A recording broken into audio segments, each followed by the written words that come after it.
வீசுது. உங்கள் சத்யாவில் குளு குளு ஏசி ஆஃபர். ஆனந்தி,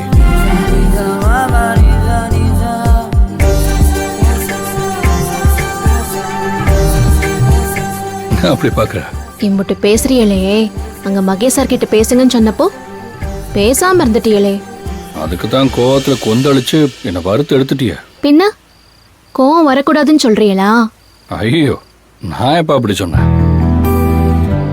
அது மட்டும் இல்ல ஆனந்தி, நமக்கு சொந்தமான ஒரு பொருள் இன்னொருத்தருக்கு பிடிக்கவே கூடாதுன்னு நாம எப்படி சொல்ல முடியும்? ஆனா அந்த பொருள் நமக்கு சொந்தமானதுன்னு தெரிஞ்சும் அது வேணும்னு கேக்குறது தப்பு இல்லையா? நமக்கு கோவம் வரதானே செய்யும். இந்த பாரு, அதை கொடுக்கறதா வேண்டாமான்னு முடிவெடுக்கிற உரிமை நம்ம கிட்ட இருக்கும்போது கோவப்பட வேண்டிய அவசியமே இல்லையே. அதுவும் மகேஷ் சாரை பத்தி நமக்கு நல்லா தெரியும். நம்ம நல்லா இருக்கணும், நமக்கு நல்லது நடக்கணும்னு நினைக்கிறவரு அவரு. அப்படிப்பட்டவரு நம்ம குழந்தைய கேட்கிறாருன்னா நம்மளை பத்தி நம்ம நல்லதுக்காக அவர் ஏதோ யோசிச்சிருப்பாருன்னு தானே அர்த்தம். எனக்கு அப்படிதான் தோணுச்சு. இதுல என்ன நல்லது இருக்கு? அது சத்தியமா எனக்கு தெரியல. அவரு யோசிக்கிற மாதிரி நம்மளால யோசிக்க முடியாதுல்ல. ஆனா நாம ஏதாச்சும் சொல்ல போய் அவர் மனசை சங்கடப்பட்டுற கூடாதுன்னு தான் நான் யோசிச்சேன். நான் ஒண்ணு கேட்கட்டுமா? கேளு. நிஜமாவே இந்த குழந்தை உங்க குழந்தை நம்புறீங்களா? என்ன கேள்வி இது? என்கிட்ட இப்படி ஒரு கேள்வி கேட்கணும்னு உனக்கு தோணி இருக்குன்னா அப்ப நான் இன்னும் உனக்கு நம்பிக்கை வர மாதிரி நடந்துக்கலாம் தானே அர்த்தம். இல்லங்க, அப்படி இல்ல. நான் நம்புறேன், இருந்தாலும் சொல்லுங்க. சரி, சொல்றேன். இது நம்ம குழந்தை தான், நம்ம குழந்தையே தான். 100% என் மனசார நான் அப்படித்தான் ஏத்துட்டு இருக்கேன். ஆனா அதை இப்பதே நான் நம்ப ஆரம்பிச்சிருக்கேன். ஆனந்தி, நெசமாத்தையும் சொல்றேன். நீங்க தான் இந்த குழந்தைக்கு அப்பான்னு நான் இப்பதே நம்ப ஆரம்பிச்சிருக்கேன். அந்த நம்பிக்கையை கொடுத்த நீங்க மகேஷ் சார் தத்து கேட்டதுக்கு எதுவும் சொல்லாம இருந்துட்டீங்களே, எனக்கு கோவமே வந்துச்சு. எனக்காக என் வாழ்க்கையில எம்புட்டோ செஞ்சிருக்கீங்க. இந்த வாழ்க்கையை நீங்க தான் கொடுத்திருக்கீங்க. ஆனா குழந்தைய மகேஷ் சார் கேட்டதும் நீங்க அமைதியா இருந்ததுனால உங்க மேல சந்தேகப்பட்டுட்டேன். அதையும் கொஞ்சம் கடுமையா பேசிட்டேன். தப்புதே, என்னைய மன்னிச்சிருங்க. லூசு, எனக்கு இப்பதான் ரொம்ப சந்தோஷமா இருக்கு.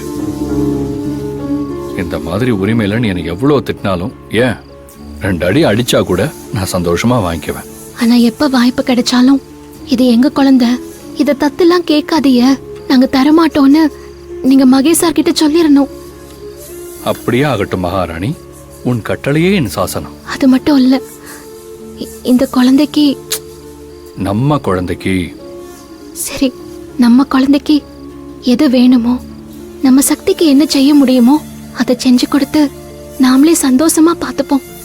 ஒருவேளை நம்ம சக்தியை மிஞ்சினா கூட அதையும் நாம தான் செய்யணும். ஆமா ஆனந்தி, நாம தானே செய்யணும், நாம தான் செய்வோம். இல்லங்க, சொல்ல வந்தது என்னன்னா, குழந்தை விஷயத்துல எந்த காரணத்துக்காகவும் எந்த உதவியும் நாம கேட்க கூடாது. சரி, கேட்க வேண்டாம், நாமளே பார்த்துக்கலாம். எல்லாமே நாமளே செய்வோம். சரியா? நான் உங்க தோல்ல சாஞ்சிக்கலாமா? வா.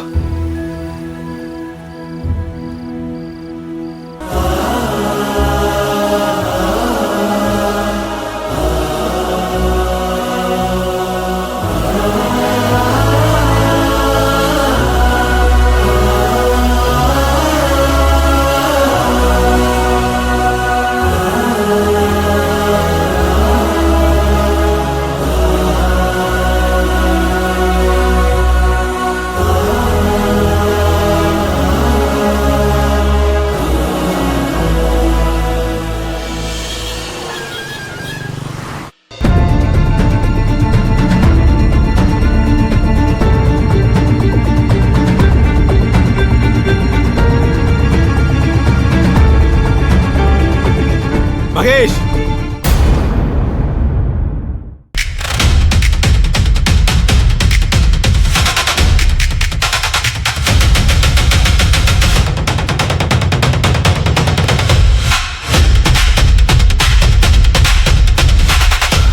S dad. நான் இங்க தானே இருக்கேன். எதுவுமே பேசாம நீ பாட்டுக்கு போற. இல்ல டிஸ்டர்ப் பண்ண வேண்டாம் தான்.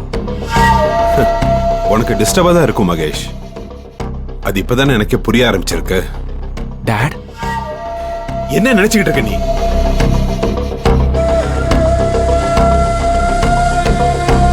பிசினஸ், உன் லைஃப் எல்லாத்தையும் பொறுப்பா பார்த்து முடிவெடுப்பேன்னு தான் நான் அமைதியா எதுலயும் தலையிடாம இருக்கேன். இப்போ என் பொறுப்புல என்ன தப்பு கண்டுபிடிச்சீங்க டாட்? எல்லாமே தப்பா தான் இருக்கு. அப்படி என்ன தப்பான முடிவை நான் எடுத்துட்டேன்னு தான் கேக்குறேன்.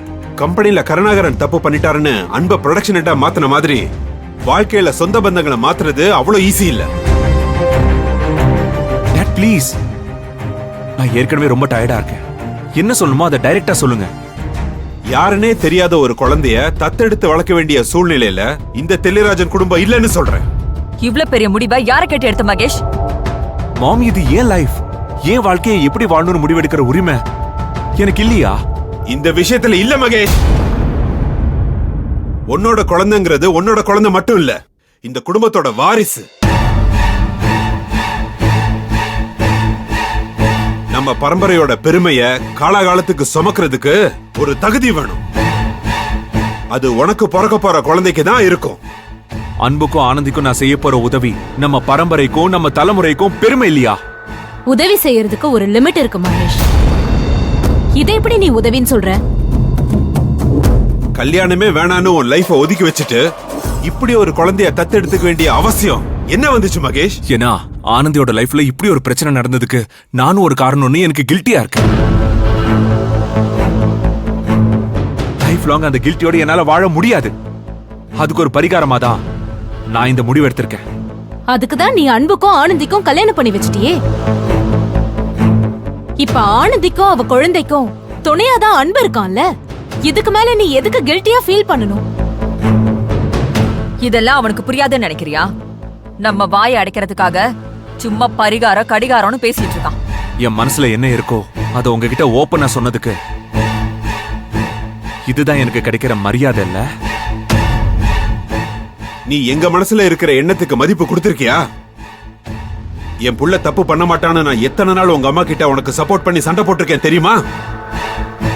ஆனா இன்னைக்கு உங்க அம்மா சொன்னதுதான் சரின்னு என்ன தலைகுனிய வச்சிட்டியே. இதுக்கு என்னடா பதிலு? நீங்க தலை குனிஞ்சு நிக்கிற அளவுக்கு நான் எந்த தப்பும் பண்ணல டாட். தப்புதான் மகேஷ்.